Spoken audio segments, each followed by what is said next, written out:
Hello दोस्तों, सभी को जय श्री कृष्णा, राधे राधे, जय श्री कृष्णा। आपका हमारे यूट्यूब चैनल द क्लासेज 2 पर आपका स्वागत है और सभी को हमारी तरफ से श्री गणेशाय नमः। अगली क्लास चलने से पहले हम पिछली क्लास का रिवीजन कर लेते हैं। बहुत से लोग ऐसे होते हैं जो पिछली क्लास का रिवीजन नहीं करते हैं क्योंकि वो समझते हैं, एक कहावत है इस बारे में कि आज करे सो काल उतर, काल करे सो परसों, इतनी जल्दी काई की है, आज तो जीना है बरसों। तो यह कहावत सही नहीं है। सही कहावत ये होनी चाहिए कि काल करे सो आज कर, आज करे सो अब, पल में पल होगी बहुरी करे वो कब। तो रिवीजन डेली करना है, इसलिए पहले शुरुआत करेंगे हम रिवीजन से। कल हमने क्या पढ़ाया था? राजस्थान की स्थिति के बारे में। राजस्थान की स्थिति के बारे में क्या पढ़ाया था कि ग्लोब, एशिया और भारत के हिसाब से राजस्थान कहाँ पे स्थित है। विश्व और ग्लोब के हिसाब से राजस्थान कहाँ पर स्थित है? उत्तरी पूर्वी गोलार्ध में स्थित है। और एशिया के हिसाब से एशिया के महाद्वीप में दक्षिण पश्चिम में स्थित है राजस्थान, और भारत के हिसाब से उत्तर पश्चिम में स्थित है। और राजस्थान की स्थिति के संदर्भ में हमने दिशाएं बताई थी, वो ईशान, वायव्य और नैऋत्य और आग्नेय। ईशान में विश्व और ग्लोब के संदर्भ में स्थिति राजस्थान की है, और वायव्य में इंडिया के संदर्भ में, और नैऋत्य में एशिया महाद्वीप के संदर्भ में, और आग्नेय में कुछ है नहीं है। इससे हम फिर आगे बढ़ते हैं। हमने बताया था कि राजस्थान की वो अक्षांश स्थिति क्या है। अक्षांश स्थिति है 23°03 से लेकर 30°12 उत्तरी अक्षांश। और देशांतर स्थिति क्या थी? 69°30 से पूर्वी देशांतर से लेकर 78°17 पूर्वी देशांतर। और हमने बताया था कि उत्तर से दक्षिण की लंबाई कितनी है? 826 किलोमीटर। और पूर्व से पश्चिम की लंबाई कितनी थी? 869। और विकर्ण की लंबाई कितनी थी? विकर्ण की लंबाई थी पश्चिम उत्तर से लेके दक्षिण पूर्व की लंबाई थी 850 किलोमीटर, और दक्षिण पश्चिम से लेकर उत्तर पूर्व की लंबाई थी 784 किलोमीटर। ये हमने बताया था। और उत्तरी बिंदु कोणा गांव गंगानगर था, और दक्षिण बिंदु गोरकुंड गांव बांसवाड़ा में था, और पूर्वी में सैलान गांव था धौलपुर का, और पश्चिम में था कटरा गांव जैसलमेर का। और इससे आगे बढ़ते हुए हमने बताया था कि जो राजस्थान का अक्षांशीय विस्तार था वो 7°09 था, और देशांतरीय विस्तार कितना था? 8°47। और देशांतरीय व अक्षांशीय विस्तार के मध्य अंतराल था 1°38। और पूर्व से पश्चिम व उत्तर से दक्षिण की लंबाई का अंतर था 43 किलोमीटर। और राजस्थान के विकर्णों के मध्य का अंतराल था 850, सॉरी, विकर्णों के मध्य का अंतराल था 66 किलोमीटर। आज अपनी क्लास को आगे बढ़ाते हुए हम आपको बताइए अक्षांश रेखा के बारे में। अक्षांश रेखा। और अक्षांश रेखा पर हम क्या करेंगे कि सूर्य का सीधापन और तिरछापन ज्ञात करेंगे कि सूर्य का तिरछापन कहाँ पे और सीधापन कहाँ पे। इसके लिए सूर्य का तिरछापन ज्ञात करने के लिए सूर्य का तिरछापन या सूर्य का सीधापन। और सूर्य का सीधापन आपको बता दूं, अक्षांश पे जो पृथ्वी है ना, वो पृथ्वी परिक्रमण करती है अक्षांश पे। पृथ्वी का परिक्रमण। और पृथ्वी परिक्रमण कितने समय में करती है? 365 दिन, 5 घंटे, 48 मिनट और 40 सेकंड में परिक्रमण करती है पृथ्वी। पृथ्वी परिक्रमण करती है और पृथ्वी अपने अक्ष पर घूमती है। अक्ष पर घूमती है तो दिन रात का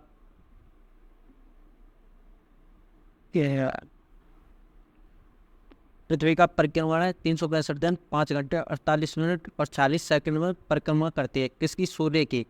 और पृथ्वी अपने अक्ष पर घूमती है जिससे कि दिन रात का निर्माण होता है। और पृथ्वी सूर्य के चारों तरफ घूमती है तब एक सौर वर्ष का निर्माण होता है। एक चक्कर लगाने में 100 वर्ष का निर्माण होता है। कितने? 365 दिन, 5 घंटे, 48 मिनट, 40 सेकंड में एक सौर वर्ष का निर्माण होता है। पृथ्वी परिक्रमण करती है। किसके परिक्रमण करती है? सूर्य के परिक्रमण। आगे चलते हैं हम। आपको बता दूं अक्षांश रेखा के बारे में।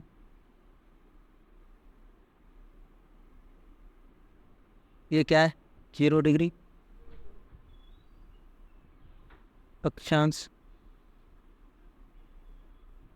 रेखा। और इधर क्या है? 90 डिग्री उत्तरी ध्रुव। उधर क्या है? 90 डिग्री दक्षिणी ध्रुव। हम ज्ञात करनी है कुल अक्षांश।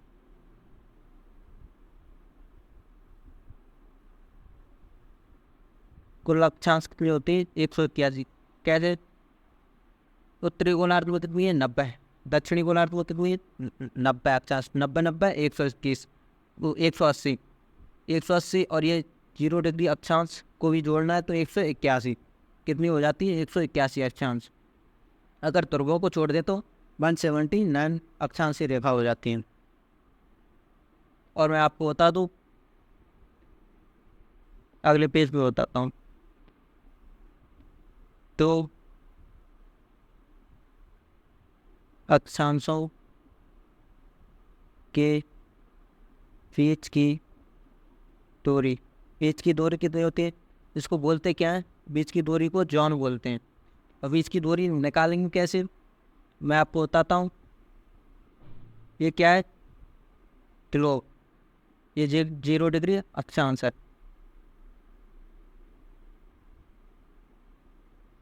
0 डिग्री अक्षांश। मैं आपको बता दूँ, यहाँ से और यहाँ तक की ये दूरी है ना, ये है 10,000 10,002 किलोमीटर। यहाँ से यहाँ तक की दूरी है 10,002 किलोमीटर। तो हम बीच की दूरी कैसे निकालेंगे? 10,002 किलोमीटर में भाग किसका देंगे? यहाँ से यहाँ तक अक्षांश कितने? 90। तो ये निकल के आएंगे 111.13 किलोमीटर। 111.13 किलोमीटर बीच में दूरी इतनी होती है। और जो पृथ्वी की ध्रुवीय परिधि होती है ना, वो होती है 40,008 किलोमीटर। कैसे? ये 10,002 किलोमीटर ये हो गया, 10,002 किलोमीटर ये हो गया। अब ऐसे इस ग्लोब पर चलेंगे पीछे एक साइड, 10,002 किलोमीटर, 10,002 किलोमीटर कितने हो गए? 40,008 किलोमीटर। अगले पेज में बताता हूँ। ध्रुवीय परिधि, पृथ्वी की ध्रुवीय परिधि। पृथ्वी की ध्रुवीय परिधि कितनी होती है? 40,008 किलोमीटर। और आपको बता देता हूँ मैं, जो है 0 डिग्री अक्षांश है ना, इस भूमध्य रेखा है, इसको क्या कहते हैं? भूमध्य रेखा। इसकी लंबाई पता है कितनी होती है? ये चारों तरफ घूमती है। इसकी लंबाई है 40,076 किलोमीटर। भूमध्य रेखा की लंबाई कितनी है? 40,076 किलोमीटर। अब हम आगे चलते हैं। हम आपको आगे बताएंगे पृथ्वी का परिक्रमण, कैसे पृथ्वी सूर्य के चारों तरफ परिक्रमा करती है। आपको बताते हैं। या क्या पे? सूर्य। सूर्य हो गया। इससे पहले मैं कुछ और बताता हूँ, तब आपको थोड़ा ज़्यादा समझ में आएगा। ये पृथ्वी है। पृथ्वी क्या है? गोल। ये तो गोल बोलते हैं लेकिन गोल है नहीं। पृथ्वी का आकार है जियोड। जियोड आकार है, जियोड प्रकार का। आपको बता दूँ, ये पृथ्वी है, गुरुत्वाकर्षण की वजह से ये झुकी हुई है। झुकी कितनी है? इसमें झुकाव है 23.5 डिग्री का। 23.5 डिग्री झुकाव है। और 66.5 डिग्री का ये क्या बनाती है? कोण बनाती है। पृथ्वी अपने अक्ष पर 23.5 डिग्री झुकी हुई है और 66.5 डिग्री कोण पर, मतलब कोण बनाती है। अभी आपको आगे बताओ, ये सूर्य के परिक्रमा कैसे लगाती है? ये हो गया सूर्य। इधर या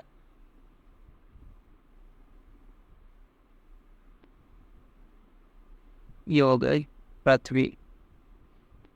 ये कौन सी रेखा है? कर्क, भूमध्य और मकर रेखा। सूर्य की जो सीधी किरण है, ये सीधी किरण पड़ती है कर्क रेखा पर। कर्क रेखा पर कब पड़ती है? कर्क रेखा 21 जून को। फिर ये इधर चलती है, घूमती है। पृथ्वी का झुकाव तो ऐसे ही रहेगा, लेकिन सूर्य का सीधापन अब कहाँ पे आ जाएगा?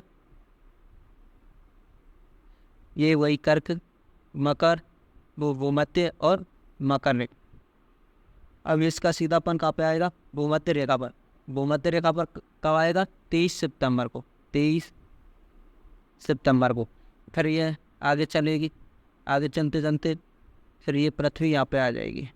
ये कर्क, भूमध्य, मकर। अब सूर्य का सीधापन कहाँ पे आएगा? मकर रेखा पर। कितनी तारीख को आएगा? 22 दिसंबर। ये कौन सी थी? भूमध्य रेखा पर। ये कौन सी है? मकर रेखा। अभी पृथ्वी फिर घूमेगी, ये कहाँ पे आ जाएगी? यहाँ पे। अभी वो स्थिति का क्या होगी? भूमध्य, ये कर्क, भूमध्य, मकर। अब सूर्य का सीधापन कहाँ पे आएगा? मकर रेखा पर, वो भूमध्य रेखा पर। कब आएगा? 21 मार्च को। और ये घूमकर वापस फिर 21 जून को कर्क रेखा पर सीधा सूर्य की किरणें पड़ेंगी। ऐसे एक वर्ष का निर्माण हो जाता है, 100 वर्ष का निर्माण हो जाता है। जो अक्षांश पृथ्वी है ना, जो सूर्य के परिक्रमण करते हैं ना, ये सूर्य का परिक्रमण करते हैं 29.8 किलोमीटर पर सेकंड के परिक्रमण वेग से करती है। तब ये 365 दिन 5 घंटे 48 मिनट और 40 सेकंड में सूर्य का एक चक्कर पूरा लगाती है। तब एक 100 वर्ष का निर्माण होता है। फिर आगे चलते हैं, थोड़ा बात और करते हैं। अगर ऐसे समझ में नहीं आया हो तो आपको वापस दोबारा से सही प्रकार से समझाता हूँ। ये अगर ग्रो, ये क्या है? कर्क रेखा, भूमध्य रेखा और मकर रेखा। 21 जून 23.5 डिग्री नॉर्थ, 23.5 डिग्री साउथ और 0 डिग्री अक्षांश। 21 जून को कर्क रेखा पर सीधी हुई किरणें पड़ेंगी। और फिर 23 सितंबर को, फिर क्या है 22 दिसंबर को, और फिर ये वापस से जाएगी तो कितने को? 21 मार्च को।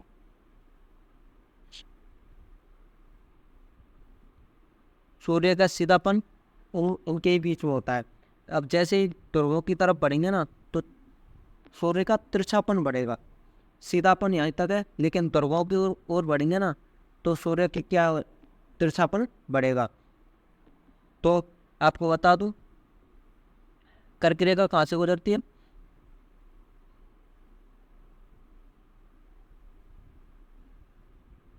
ये कर्क रेखा गुजरती है। कर्क रेखा कहाँ से? डूंगरपुर के चिड़ली गाँव से व बांसवाड़ा के मध्य से होते हुए गुजरती है। बांसवाड़ा का कौन सा गांव है?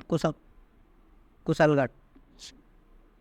तो सबसे सीधापन कहाँ पे आएगा सूर्य का? बांसवाड़ा में। और इधर सर्वाधिक तिरछापन कहाँ पे आएगा सूर्य का? गंगानगर में।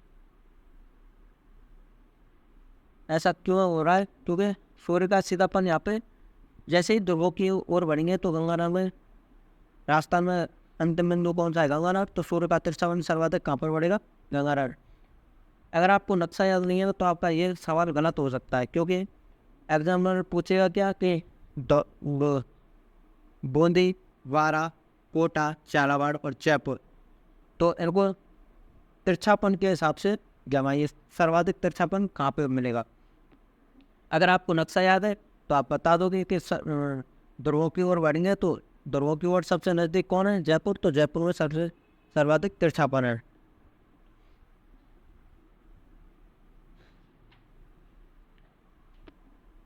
इतना पढ़ने के बाद हमको मैं इसका रिवीजन करवाता हूँ। हमने पढ़ा क्या है? राजस्थान में सर्वाधिक सूर्य ताप वाला जिला कौन है? बांसवाड़ा। तो सूर्य का सीधापन कहाँ पे पड़ेगा? बांसवाड़ा में। और सूर्य का तिरछापन कहाँ पड़ेगा? गंगानगर में। जैसे जैसे राजस्थान में दक्षिण से उत्तर की ओर बढ़ेंगे ना, सूर्य का तिरछापन बढ़ेगा। और मैं आगे बढ़ता हूँ। कर्क रेखा पर सूर्य का सीधापन 21 जून को पड़ा है। मकर रेखा पर सूर्य का सीधापन 22 दिसंबर को। भूमध्य रेखा पर सूर्य का सीधापन 23 सितंबर और 21 मार्च को। अब आगे बढ़ते हैं। कर्क रेखा पर सबसे बड़ा दिन व सबसे छोटी रात 21 जून को होगी। मकर रेखा पर सबसे बड़ा दिन व सबसे छोटी रात 22 दिसंबर को होगी। और कर्क रेखा व मकर रेखा पर दिन व रात बराबर कब होते हैं? 23 सितंबर 21 मार्च पर, 21 मार्च को। और कर्क रेखा पर सबसे बड़ी रात व छोटा दिन कब होगा? 22 दिसंबर को। मकर रेखा पर सबसे बड़ी रात व छोटा दिन कब होगा? 21 जून को। और मैं आपको बता दूं, जो अक्षांश में जो परिक्रमण है ना, अक्षांश रेखा,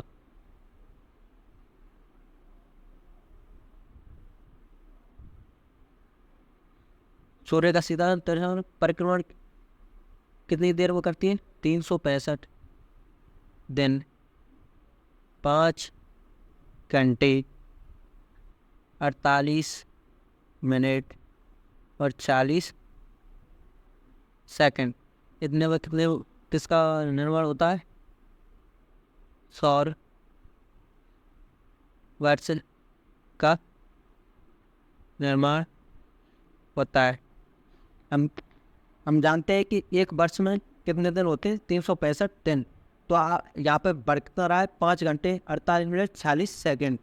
तो आपको पता होगा इस समय को भरने के लिए हर चौथे वर्ष के बाद एक जो फरवरी है वो 29 दिन की आती है। नहीं तो 4 वर्ष कितने होती है? 28 दिन की। हर 4 साल के बाद 29 दिन की फरवरी आती है। तो लगा लो कितने हो गए? 6 का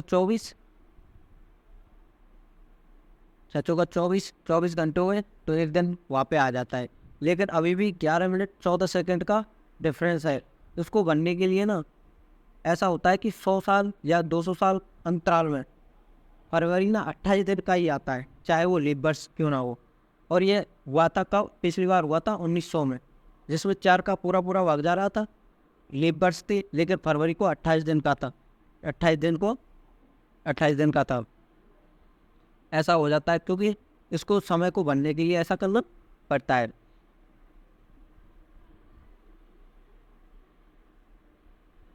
और मैं आपको बता दूं, जो पृथ्वी है ना, अपने अक्ष पर 1670 प्रति किलोमीटर आवर से अपने अक्ष पर घूमती है, तब दिन रात का निर्माण होता है। 1670 प्रति किलोमीटर घंटे पृथ्वी अपने अक्ष पर घूमती है, तब दिन रात का निर्माण होता है। तो अगली क्लास हम लेंगे कल। सभी को थैंक यू, धन्यवाद, राम राम।